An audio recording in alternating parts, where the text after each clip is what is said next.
What's up, everyone? Welcome to this day in Philly Sports History for May 6, 2023. I'm your host, Jim Montgomery.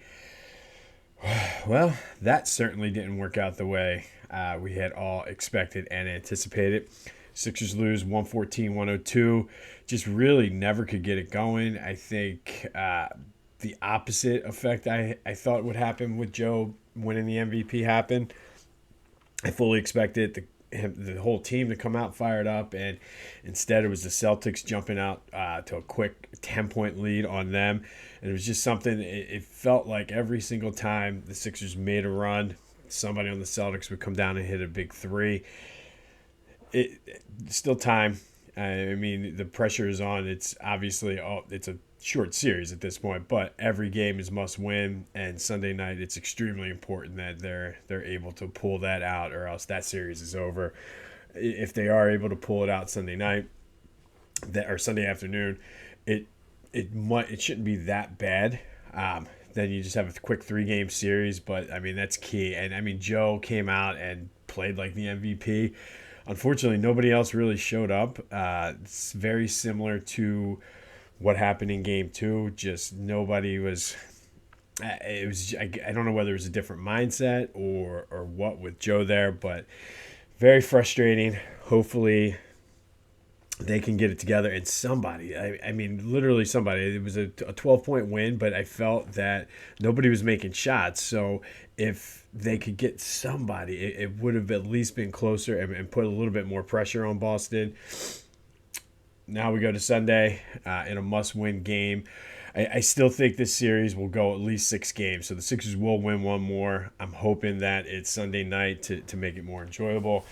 Continuing the Boston Massacre, so to speak, the Phillies lost to the Red Sox 5-3 in equally frustrating fashion. Just timely errors, or untimely errors, I should say.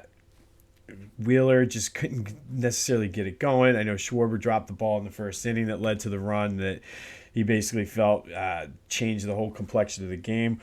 Maybe he's right. I don't know. It's just really, really just super frustrating and super just I don't know. Just overall, I expected the Boston Massacre the opposite way, but here we are getting massacred by the Boston teams. However, to keep with the Revolutionary War reference, they were scrappy underdogs, the colonial fighters. So there's still time for Philly to come back and make that comeback against the British, or in this case, the Boston teams.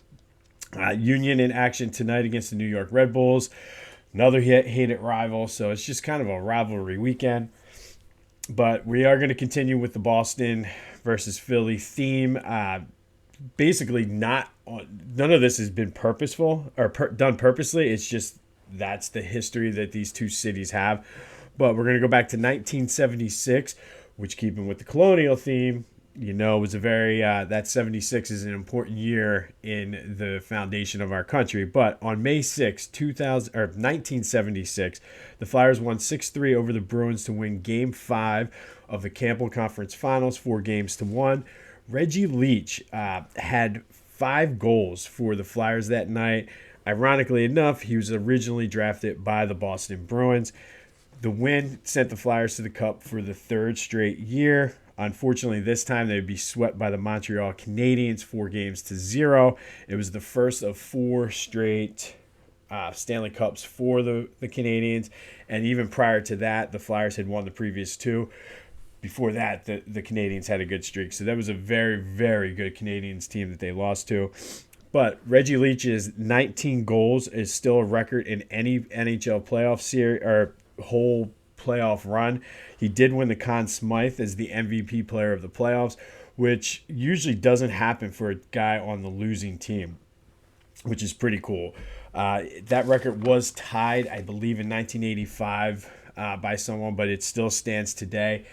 And it was a shame that the Flyers could not close the deal out for that, because that was their third, like I said, their 3rd straight Stanley Cup. However, that was probably their best team of the 3. They set a team record with 118 points, which still stands today in the regular season. But on this day, it was all joy as the Flyers beat Boston 6-3 to go to the Stanley Cup Finals for the third straight year. Continuing in that time frame, today's Sixers spotlight, we're going to talk about the 1975-76 76ers. There's a tongue twister for you. But that team went 46-36, second place in the Atlantic Division, fourth seed in the conference. It was their first playoff run since 1971. George McGinnis, who they picked up from the ABA, averaged 23 points a game and 12.6 rebounds per game, was the best player on that team. He also averaged 4.7 assists, which was second on the team, only to Billy Cunningham. But Billy Cunningham got injured and played, I forget the exact amount, but he missed a ton of games that year. Ultimately, it was his last season. We talked the other day about his rookie year. The 75-76 season was his last year. So I guess he had like an 11, 12-year career. Future head coach of the Sixers, Fred Carter, who, if you remember back when those dreadful teams in the 90s and the Sixers they were always like, that one season they were in contention for the worst record ever. And everybody always talks about that. I think it was the 72 Sixers won like 9 games. Fred Carter was on that team, and he was the head coach of one of the worst teams. So just a little nugget there. Kobe Bryant's dad, Jelly Bean, Joe Bryant, was on that Sixers team. Doug Collins, Billy Cunningham, like I said, that was his last season.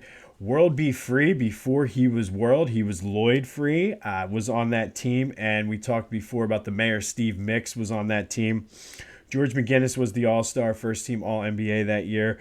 Doug Collins also made the All-Star team that year. And sometimes I think it's easy to forget because of his time and just what happened when he was the coach here. But he was a pretty damn good player for the Sixers.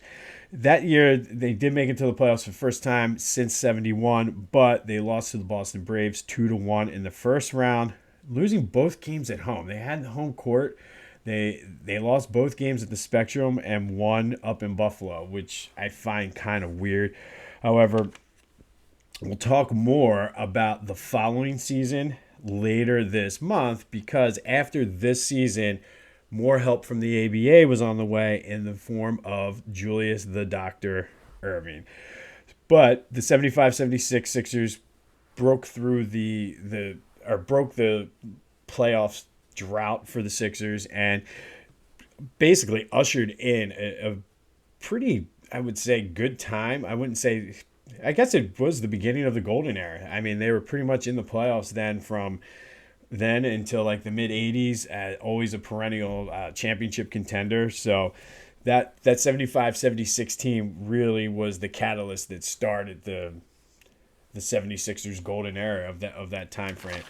On this day back in 1976, the Flyers beat the Bruins to go to the Stanley Cup Final.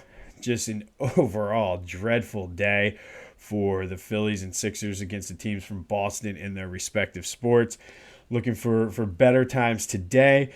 Before I go, I want to give a shout out to my brother and his beautiful bride-to-be Heather on their wedding today.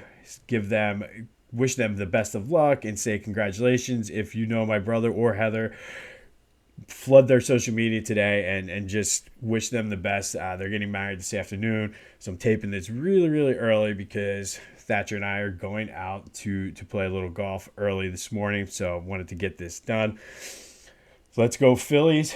Hopefully the Sixers bounce back tomorrow, or that's a wrap on this season. This has been This Day in Philly Sports History. I am Jim Montgomery. Go have yourselves a Saturday, and until next time, I'll see you when I see you.